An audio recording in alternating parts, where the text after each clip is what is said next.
If you've ever used a credit card in South Africa, you would more than likely, in fact, almost 100% certainly have seen a little machine that says Yoco, Y-O-C-O. I happen to be in the offices of Yoco right now, and I'm very pleased to be able to interview one of the founders and the chief executives, Mr. Katlego Maphai. Hi, Welcome, Derek. sir. Thank you, Derek. Really happy to spend this quality time with you. So it's been quite a long journey. How old are you now? About 5 years? Yeah, so we founded the company in early 2013. Mm-hmm. We only officially launched in the market at the end of 2015. Mm-hmm. Yeah, so it's been quite a road. Okay. All right. So tell me how it came about. I mean, I think there were 4 of you at the beginning. Are the same 4 guys still around? Yeah, same 4 guys. We still sit in the same office, very close. And yeah, I guess the genesis of the Yoco story is 2 pieces. One is the coming together of a founding team, and this team collectively deciding to pursue this model together. Mm-hmm. And then the other is actually the model itself and why we find it so interesting. Yeah. So in terms of the founding team, yes, there's 4 of us. Lungisa, our CTO, we knew each other since childhood in Cape Town. We both left Cape Town. He went to the Eastern Cape, I moved to the US, and then we randomly ran into each other at university, registering there. And then straight out of university, Lungi founded a technology venture. I went and worked for a consulting firm. And it was at my second consulting firm that I met Carl Wazen, who's our chief business officer. Mm-hmm. We worked together on 2 projects, one in Johannesburg, one in Saudi Arabia. We started talking about entrepreneurship then, and we both decided to move to Cape Town. I was living in Dubai at the time to try and figure out what we were going to do next. And then... So the idea of being an entrepreneur came before the idea of what you were going to be doing. Exactly. And really the idea was working on something that was close and doing it with people that I respected and admired. That was a very important driver for me. And then moved to Cape Town, joined Rocket Internet, which is a German incubator for online startups. And that's where I met my 4th partner, Bradley Watrous, who's our CFO. Bradley and I worked in Nigeria together on a venture called Jumia, which actually went public on the New York Stock Exchange last year, which was quite exciting. So yeah, that was the team. And basically in sort of late 2012, we were all on sabbatical looking for ideas to do. And how we stumbled on this mobile point of sale space was it was really becoming popular globally. It was a hot space. I had seen it in the US in 2011 already. 2012, I'd seen it really blow up in California. But it wasn't until a friend of mine, a childhood friend, took me to a hole-in-the-wall barbecue eatery in San Francisco. This African-American lady brought out this food. It was really like this small, dingy place. Mm-hmm. Nothing on the countertop, no till, nothing. And she asked my friend how he wanted to pay. So you said reluctantly. Right? And I was like, how else can you pay except for cash? Like, I couldn't understand the question. And, my friend said he wanted to pay by card, and I was still super confused. Like, I saw no terminal, nothing on the countertop. Mm-hmm. And, she takes out her Android phone, sticks in this white little dongle on the top, takes his card, swipes it, he signs with his finger. And I just had, like, these flashes of light in my head that I'd seen the technology, I understood it, but it was only in this moment that I fully appreciated its impact. Mm-hmm. That here was a small business with a product, a good product, and nothing much else. And now all of a sudden, this lady was able to accept a card payment, was able to accept a larger basket size because somebody was paying by card. She was running and organizing her business from her phone. And even my perception of her as a consumer changed from that moment. That's right. And the technologies just all of a sudden started to make sense. Mm-hmm. So zooming back to late 2012, we'd seen the space, we were interested in it, but we started looking at the actual numbers in South Africa, and we found that the gap was quite staggering. So, 7 out of 10 adults having some sort of a card in the market, mm-hmm. even at the lowest levels of the economy. So social grants mm-hmm. are issued on prepaid MasterCards. But we looked at business and we found that only 250,000 businesses out of 5 million were accepting card payments. And this made no sense to us. Like, how could you have a context where so many consumers had a card, but so few businesses had? You never really bothered to look at this, right? Until you scratch into the surface. And when we started investigating the reasons why, we found that it was just arbitrarily difficult to get a card machine. You needed 6 months of trading history. You needed to be in a nice commercial area so that a salesperson could come see you. You needed steady revenue so you could get into a negotiation with the salesperson. You needed to take out a 24-month contract, etc. I mean, the list just goes on and on and on. And this criteria effectively was excluding small businesses, micro businesses. And this is really when we started to see that there was a real opportunity for this model. Mm-hmm. So how has technology developed over the years that assisted or hindered you? Yeah, so ultimately, the technology that's allowed us to enter and almost flip the existing model on its head relates to, I would say, two main things. So the one is mobile phones. Mm-hmm. And the other is the e-commerce distribution model. So on the mobile phone side, traditional card terminals are very expensive. They can cost anything from 6,000 to 9,000 rands. And even though they're so expensive, they're actually quite dumb. Like, they have a very specific task, which is just to accept a payment. They have a bit of, wireless technology for connectivity, etc., but they're not super intelligent, right? Yeah. Enter the smartphone, which is basically a computer in your pocket that's connected to the internet. All of a sudden, by attaching a device that could read a card reader, you could combine the intelligence of a smartphone and its accessibility with a relatively dumb device that connected to the smartphone that was cheap. Mm-hmm. And that was quite disruptive relative to the standard terminal model, right? You had intelligence combined with mobility that was now also able to use an app, which people are familiar with, that now put, a terminal in reach of an everyday person. Mm-hmm. So that was the one piece. But now the question is, how do you reach all these people? The traditional model with the large institutions is heavily reliant on salespeople and technicians. And, this is expensive, right? Sure. And this has actually been one of the primary drivers why traditional institutions have focused on large and medium-sized businesses, because they're predictable, right? You know what you're going to get. So whatever you invest in sending a person over, mm-hmm. or the terminal and all these things, you can kind of predict what you're going to get back. Once you get to a small and micro-sized business, they're not really syndicated by anything. They're fragmented, they're distributed.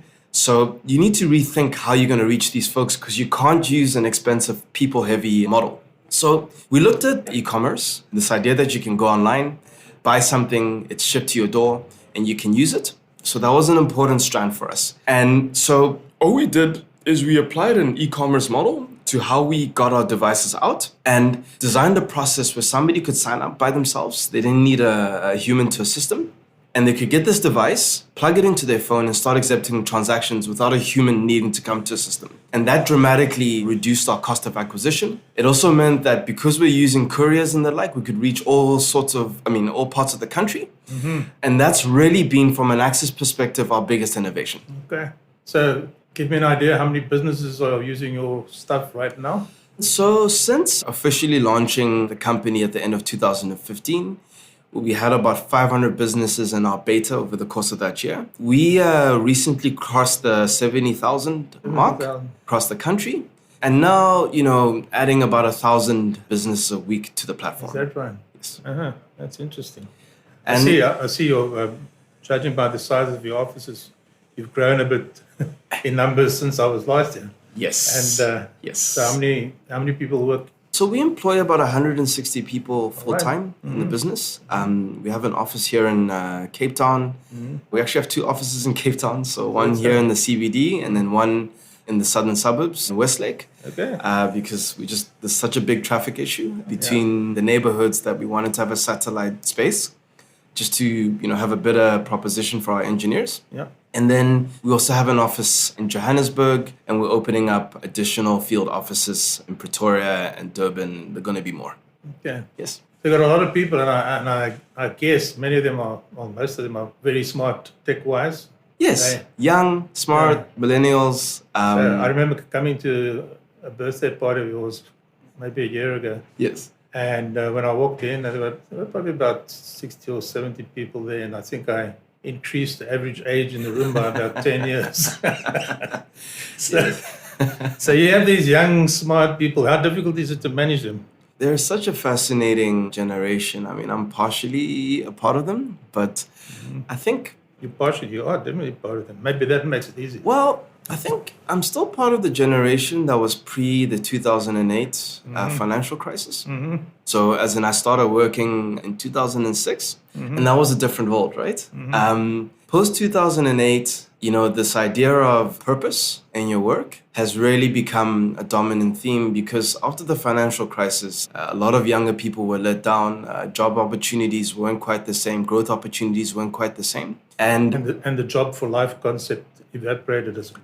Exactly, right? And, that also just coincided with technology really entering the mainstream, entrepreneurship entering the mainstream. So you just have a generation of young people that are just looking for very different things inside the workplace. And topics like purpose, autonomy, growth, this is really what's top of mind. And these guys are less orientated around, as you say, lifetimes job security. They're just constantly pursuing learning. And the way they look at timeframes is very, very different. So back to your question on how do you manage these folks, it's actually a case of not managing them. It's about leading them. Yeah. Right? And providing context for them. So being very clear on what the purpose of the organization is and what we stand for.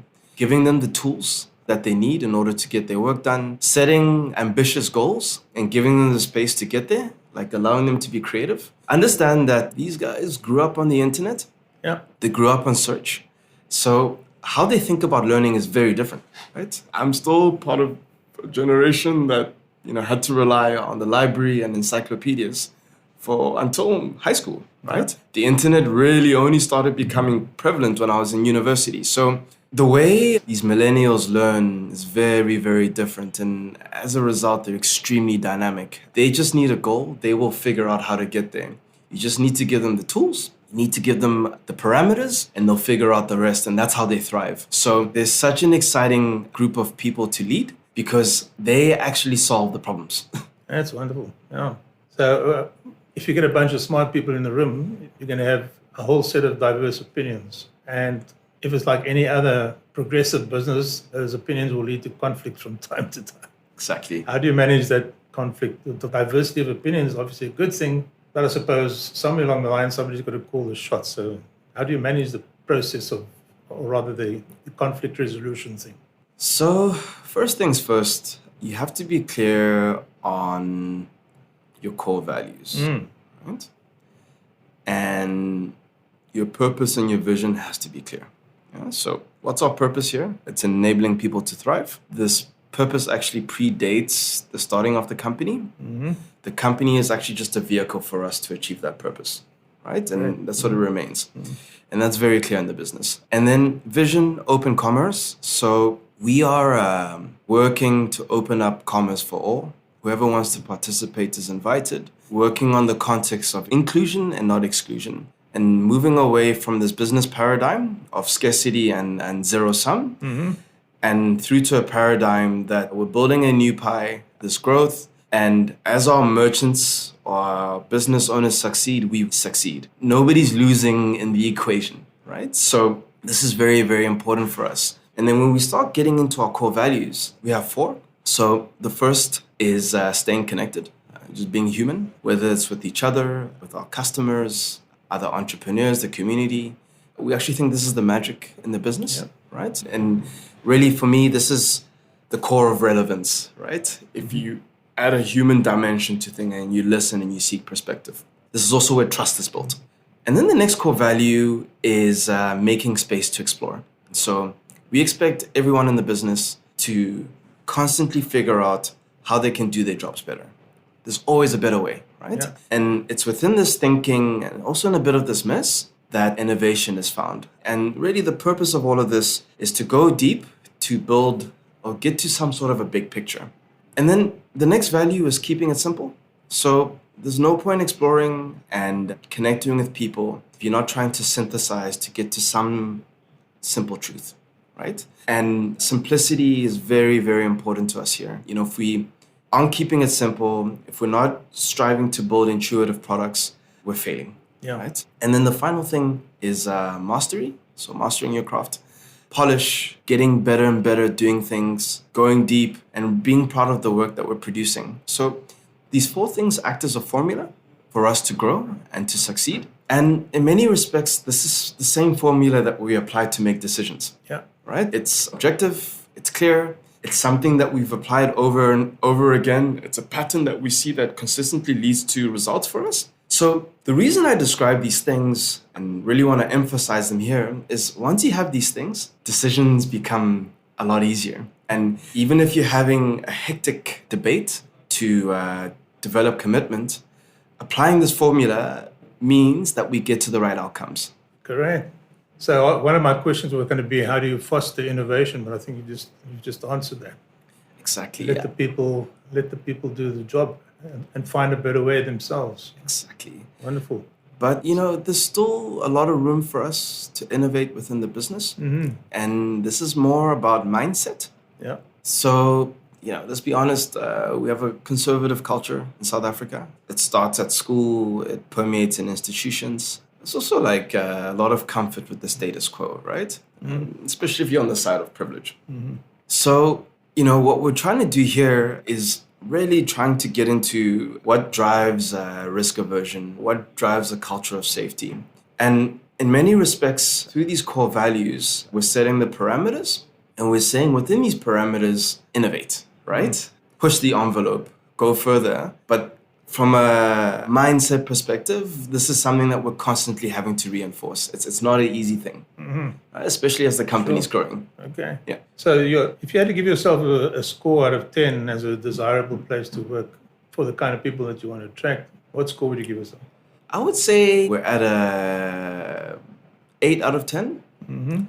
And the main reason for this is one of my big drivers from an entrepreneurial perspective was I wanted to have an environment where people walk through the door, they feel 100% comfortable to be themselves. And so as you interact at work, I'm seeing the same person at home or wherever, outside, same person.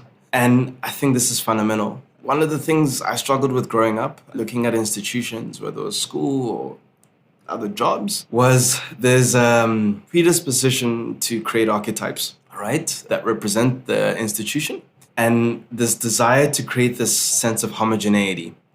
And I find that to be such a stifling approach. You're effectively stifling diversity, even though you may have diversity in your organization, right? You're basically asking people to act the same. And this limits input, it limits new ideas, and it actually slows you down as a company. And it also ensures that you're not really reflecting what's happening in the outside world, right? And you almost have to do these staged or these artificial things to try and bring understanding of what's happening in the world. Whereas actually, there should be enough representation within your organization and space for people to bring in perspective. So one thing that makes this place desirable is people are 100% themselves, right? And they can bring their best selves into the organization. They can be creative and really express themselves, which is very, very important. The next thing is we're solving a genuine problem. We're engaging a segment in the population or in the country or in the market that's been ignored. And a fundamental segment, right? Small businesses drive the majority of employment, not just here, but across the continent too. This is where employment is going to come from. And they make, on average, about a 50% contribution to GDP. So this is not a small segment. Sure. But because they're small and fragmented, they're overlooked because nobody knows how to reach them. Yeah. And basically, we know that if we reach these businesses and we empower them with tools, this has a catalytic effect on the economy. And this is what drives people, is that we know that whatever we're working on has an impact. And then because it's hard to reach these businesses and to serve them at scale, we're dealing with very complex problems, which means that people are really going to be intellectually stimulated here. They're going to be challenged every single day. We're trying to grow quickly too. So it's a unique combination of a safe space for any type of profile or person or personality, united by common purpose to solve a real problem, and being challenged intellectually because we're solving complex problems. And this creates quite a unique employee value proposition. Okay. So when you look for an employee at any level, what are the main characteristics you look for? So somebody who shows character and has good personal accountability. So they take responsibility, they like to take charge in direction, they're self-directed. That's the term that we use. That's very, very important for us. Somebody with leadership qualities who really, in their own personal brand or style, is able to influence. And it's not necessarily doing it directly, but just through the quality of their outputs and what they bring into their work. This is also valuable for us. We love entrepreneurial people. So our dream here is, and it's always our dream, and we get super excited when one of our employees tells us that they're leaving to go start something. We want to really be a nexus for the next generation of entrepreneurial talent in this country. And we love seeing people leave to go start things. And we love attracting entrepreneurs into the business. It's a fantastic mindset. And because of the space that we give here and the resources and the tools, it's an amazing fit. Okay. And then purpose-driven folks. Yeah. So, people who really understand the why, this is important for us too. Yeah. And, you're not looking for, obviously you're looking for problem solvers. I'm reminded of a client I once had. He was the CEO of a mid-level bank. Yes. Not one of the big four. Yes. But up and coming. And he had a sign facing the visitor in his office. I would imagine that was mostly a member of staff. And it said, do you have the solution or are you part of the problem? Very nice. I like that. I might have to take that one. Yeah. What would your average client say about you? That's a great question. So maybe just a bit of context. 80% of the 70,000 merchants that have come onto the Yoco platform are accepting card payments with us for the first time. So in many respects, we are their first technology partners. And that's really a relationship we're looking to cultivate. And that's a relationship of partnership. Also, as a business, our focus is very clear. We work with small businesses. We don't work with anyone else. This is who we talk to. This is the language we use. These are the stories that we're telling. So in a way, I'd love to believe that our customers see us as their voice to the market, like we're shining a light on them. We're showing that they're real and we're highlighting the contribution that they're making to the society. And also the fact that we're evolving, right? Our product set is evolving. We're not static. We're always looking to attend to their needs. We're always looking to improve the value proposition. So this idea that we're a partner, not a static one, but an evolving partner that's effectively also helping them to evolve and to grow. So there's a symbiosis. And maybe just to make a final point here is that we're the same. They're entrepreneurs, we're entrepreneurs. And I think that makes for quite a special relationship. Okay. I've always maintained that, and to getting back to your staff now, that one should build on strengths rather than try to eliminate weaknesses. Yes. I mean, I've long ago come to terms with the fact that I'm never going to be a supermodel. That's not my strong suit. And yet you get people striving to be things that they just don't have the talent or the skills or the aptitude for. Yes. So how do you create the kind of challenge for your people that stretches them but doesn't cause them stress? So that's a great question. Something me and my partners employed very early on, long before we did our first transaction, even while we were still applying to get a license, we used the Gallup Strength Finder model. Strength Finder 2.0, I think, something like that. Yeah. And it's a fantastic tool. It's really based on what you're talking about, right? Identifying what your strengths are across relationship building, strategy, thinking, execution, and influencing. Understanding your signature themes, and really getting to a point where you're leaning into these things and you're wearing them as a badge of honor and not getting too concerned about what you don't have. So me and the 3 other founders, we did this very early on. And in many respects, this has really defined how we work together. It was a powerful exercise. We're at a point now where we don't even discuss who's going to do anything. It's just, we just know. which is amazing. We introduced this process into our recruiting. So it's actually a recruiting step, which is fantastic. And it's something we discuss with candidates. And, working with coaches to keep reinforcing this within the business, there's definitely a lot of scope to go deeper into this.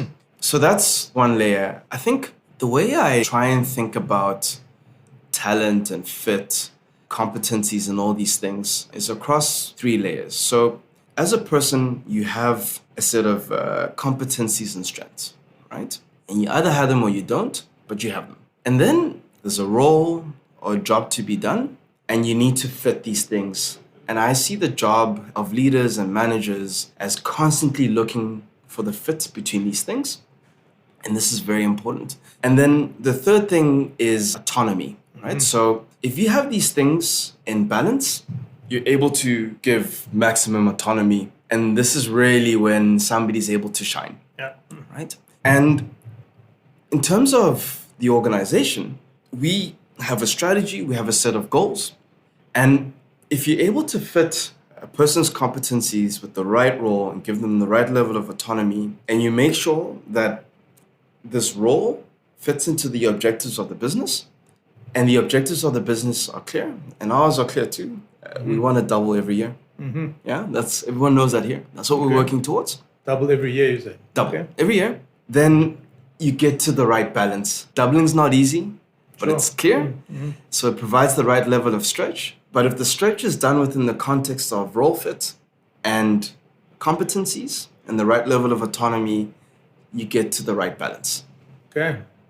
So could you write down, if required, the strengths of each of your people? Yeah, certainly those that may be in a direct reporting line to you. And would they agree with what you write? Yeah, so I think once you've been working with people, I mean, the nice thing about the Strength Finder model is that it gives you your first cut early, you know? And then once you've been working with people, the genius zones become very clear.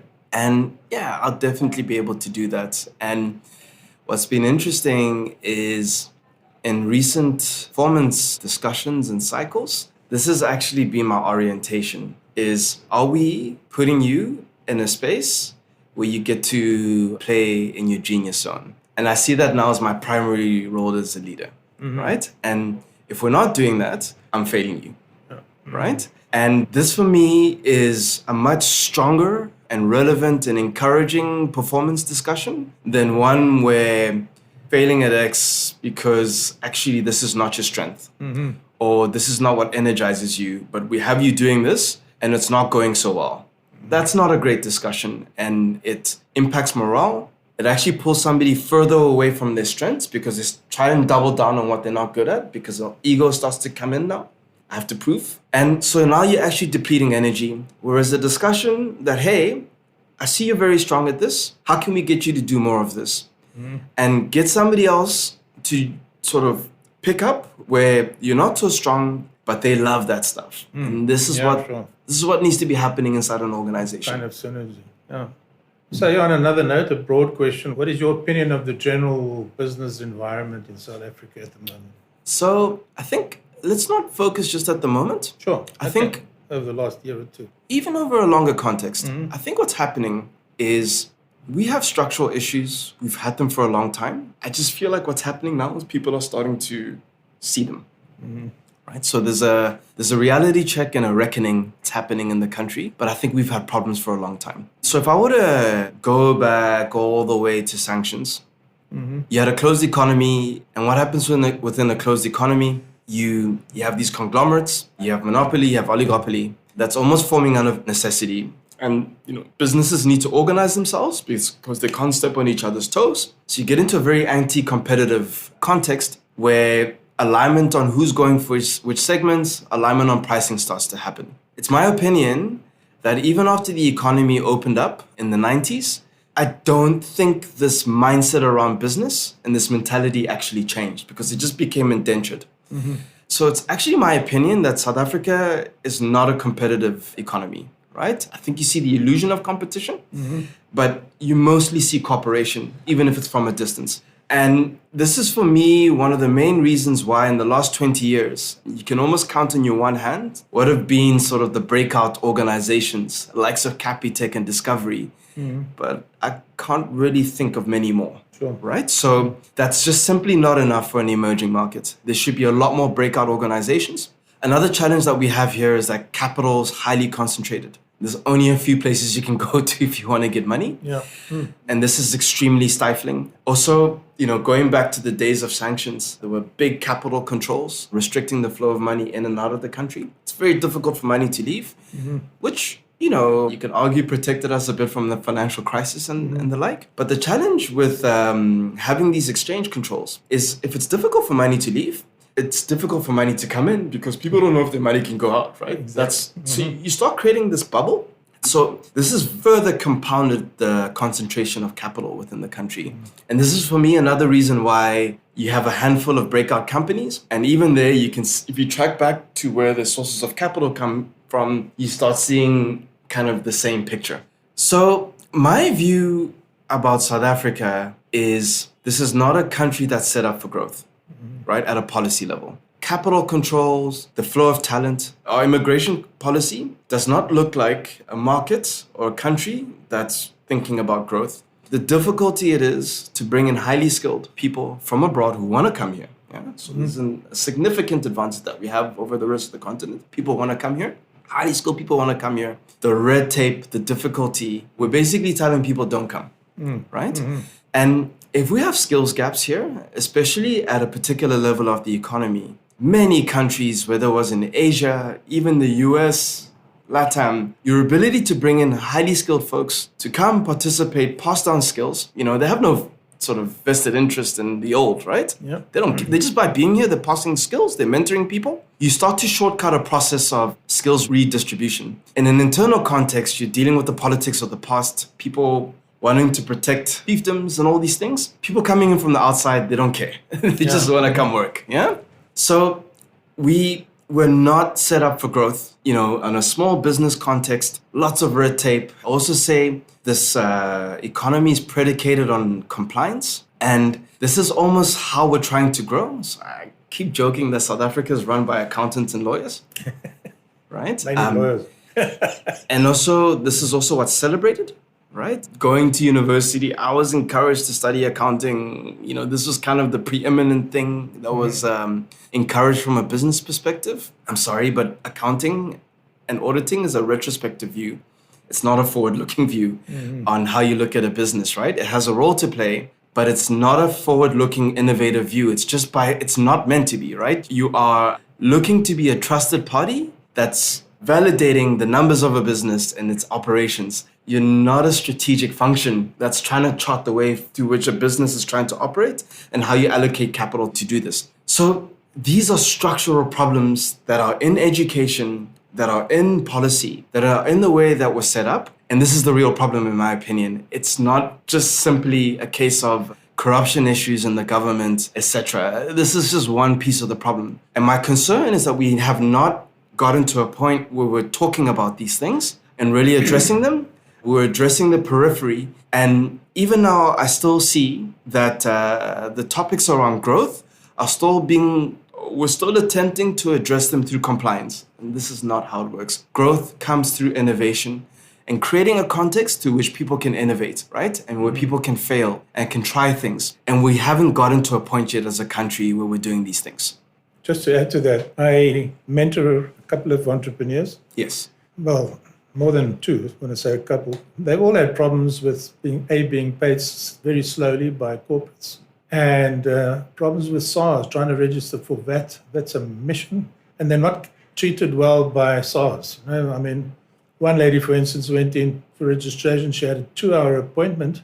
And the first thing the lady asked her, she says, "Do you have offices?" So she said, "Yes." She said, "Where's your lease agreement?" She says, "Well, I didn't think I needed that, but I can quickly print it. It's downstairs. I've got it on my phone." Yes. She says, "No, make another appointment." She got up to walk out. She said, "About 2 hours. Yes. And we only finished 5 minutes." She said, "Sorry, make another appointment." And this is, an entrepreneur, not a big firm. I mean, without her, the business doesn't run. Yeah, exactly. Look, this is once again about what we value in the country. We value compliance. We encourage students to study compliance-driven subjects. Being a chartered accountant is like one of the most celebrated careers here.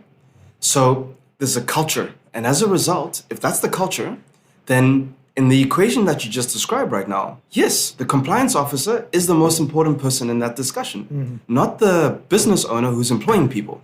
And this is the problem. And until we address this, and we're not getting into this, it's like it hasn't even been... the discussion hasn't been elevated to the right level. No.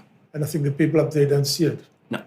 No, because it's the system, right? And people conform to what the system celebrates and rewards, and this is what's happening. So what advice would you give for people thinking of starting their own businesses now? So my advice for people looking to start something, really two things that stick out for me. Number one, make sure you're solving a real problem. And see that the golden opportunity in this country is finding ways to serve those who've been cut out. Too many new ventures and business models, and even the orientation in general, this can even link back to the compliance topic we're getting to now, is effectively looking after those who have and giving them more options, right? Look, there's nothing wrong with this, but the problem is we live in the most unequal society in the world. Ask me what is the number one problem here. It is this, and we should be ashamed. And this is what we should be talking about every single day in this country, because it's the source of a big component of these social problems that we're having. It's not poverty, it's inequality, it's the gap. A key way to address these challenges of inequality is people who have space and time and a bit of social capital to figure out how do we serve those who've been left behind, because it'll be catalytic for this country. So that's one layer. Solve a real problem, and as much as possible, try to help those and do things for those who've been left out. There's something big inside that's transformational. And then the next piece is figure out who you want to do this with. If you have a real problem with the real market and scope, and you figure out the people you want to do this with, who are willing to go on this journey with you, take the plunge, you have everything you need, right? The rest comes out of this. And I'm talking about funding, I'm talking about problem solving, I'm talking about just everything emanates from these two perspectives. So yeah. Great. So what keeps you awake at night? If anything, you look like a pretty relaxed guy. Don't be fooled. Oh, wow. What keeps me awake at night? So it's interesting. As a company, we have gotten to an incredible position now where capital is no longer our constraint. Our constraint is how well can we deploy the capital, right? How well can we put it to work? How well can we absorb it to grow faster, to do more, to serve better? So in this end, what keeps me up at night is the insides of the company. How are we structured? How well are we recruiting? How well are we absorbing new engineers into the business? How close are we staying to our customers to solve problems at source? How are we introducing structures and processes that are driving velocity and throughput? These are the topics, because this is the hard stuff, right? The ways of working, the culture, and ultimately having a bunch of diverse people pulling in the same direction, working towards a unified goal. This is really the marrow, and this is now the stuff that I really obsess on, because we crack these things and we're able to absorb more capital and we can grow faster. The capital's there. It's just looking for ideas, innovation, and returns to put to work. Great. Yeah. Katlego, it's been an absolute privilege to listen to you and to talk to you. And thank you, Derek. Much appreciate the time. Listeners out there, if you would like to get in touch with either of us, post a comment or a message on our website, which is www.notjustbusiness.com. That's with hyphens. www.not-just-business.com. Enjoy your day.